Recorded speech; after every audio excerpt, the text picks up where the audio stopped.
Hello there. How are you today? I am very happy that you could join me. I'm Catherine Tilsley. What's your name? Pleased to meet you.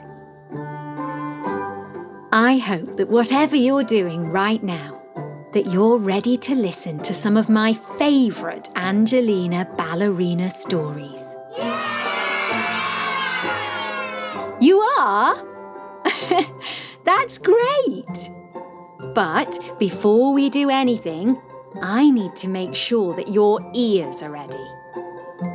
Here we go. Left ear first.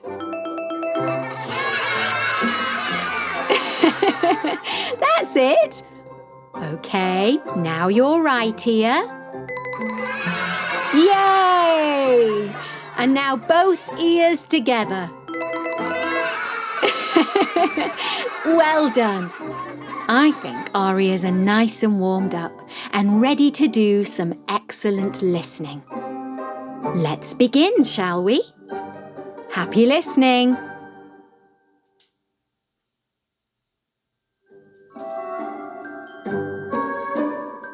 Angelina Ballerina.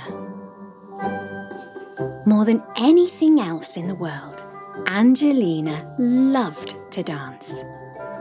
She danced all the time, and she danced everywhere. And often, she was so busy dancing that she forgot about the other things that she was supposed to be doing.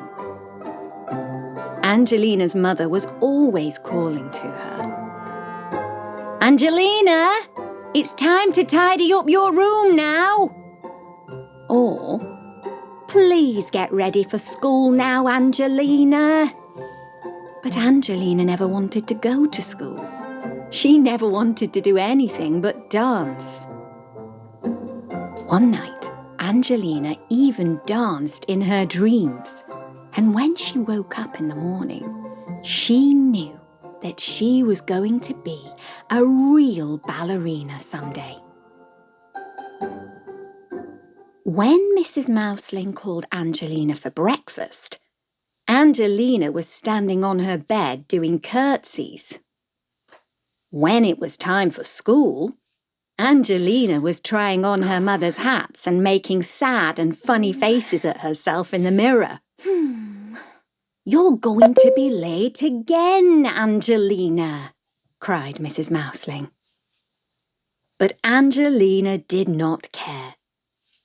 She skipped over rocks and practised high leaps over the flower beds until she landed right in old Mrs. Hodgepodge's pansies and got a terrible scolding. At playtime, she twirled and spun across the playground so fast that none of the little boys in her class could catch her, and they were all very cross.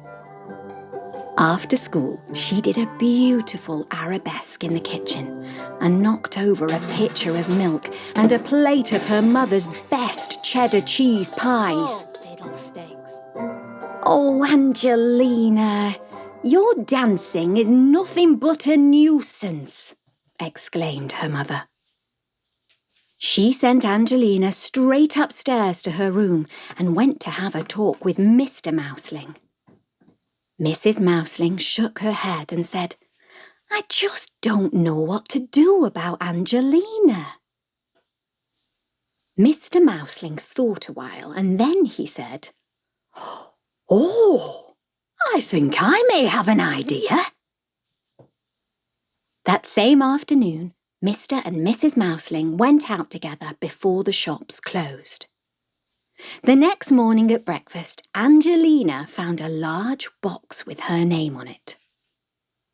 Inside the box was a pink ballet dress and a pair of pink ballet slippers. Angelina's father smiled at her kindly. Wow! I think you are ready to take ballet lessons, he said. Angelina was so excited that she jumped straight up in the air and landed with one foot in her mother's sewing basket. The very next day, Angelina took her pink slippers and ballet dress and went to her first lesson at Miss Lily's ballet school. There were 9 other little girls in the class, and they all practiced curtsies and pliés and ran around the room together just like fairies. Then they skipped and twirled about until it was time to go home. "Congratulations, Angelina," said Miss Lily.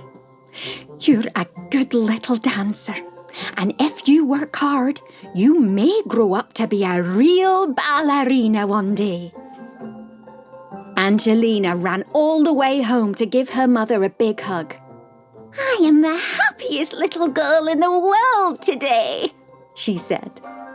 From that day on, Angelina came downstairs when her mother called her. She tidied her room, and she went to school on time.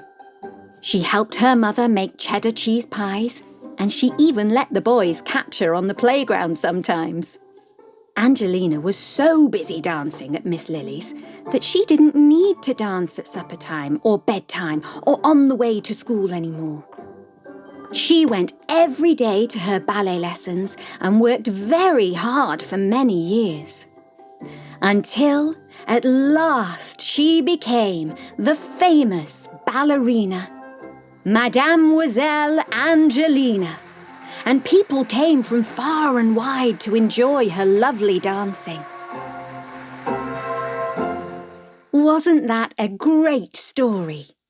Would you like to become a famous ballerina, just like Mademoiselle Angelina?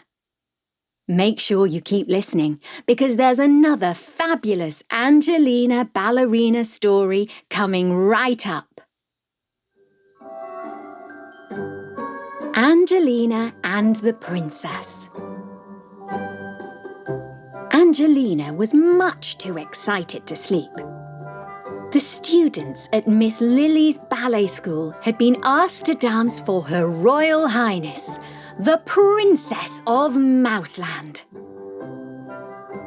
Mr. Lightfoot, director of the famous Royal Ballet Company, was coming tomorrow to help Miss Lily choose the best ballerinas for the special performance.